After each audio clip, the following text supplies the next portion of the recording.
Today, Anna Livia Plurabella flows through the city of Dublin, capital of Ireland. Past brewery wharfs it flows, past bridges and buildings that have seen the mingled pageant of a nation's history unfold.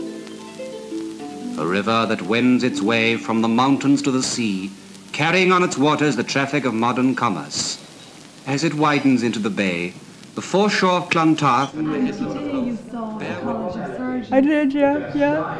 And I studied there for a while in College of Surgeons, and then I went to UCD and Donahoo's and all the places. I know them all as well as anything. It was lovely.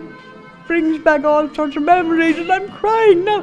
I'm crying with happiness because I was so happy there, really so happy.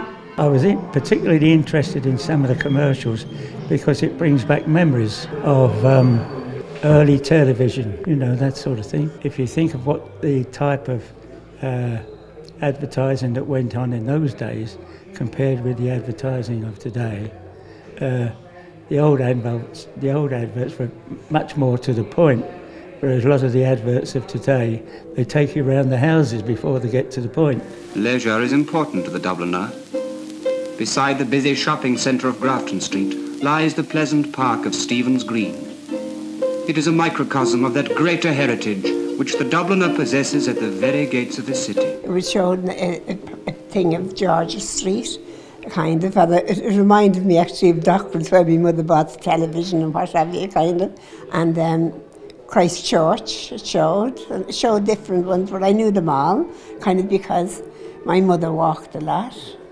She didn't get on buses, and which meant if you went out with her, you were always walking, you know, that way, and you'd say, Mother, don't be acting that you couldn't be tired. In the 18th century, Dublin was the centre of a colonial parliament adorned by the oratorical genius of Henry Grattan.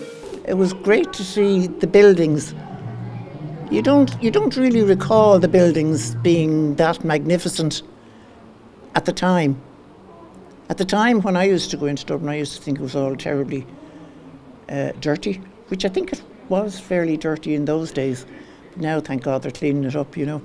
And you can actually see the buildings in all their glory. The changes that have taken place over the years, and I think it's very essential, actually. I don't believe in compulsion, but I do believe that young people today should be encouraged to see those films because I think they've lost a lot. And the stand of Aer Lingus, the Irish airline company, reminds us that Dublin Airport is only a few hours away from most European cities. Whether you are eastbound from America or ending up a stay in Europe, you can easily stop off at the Emerald Isle.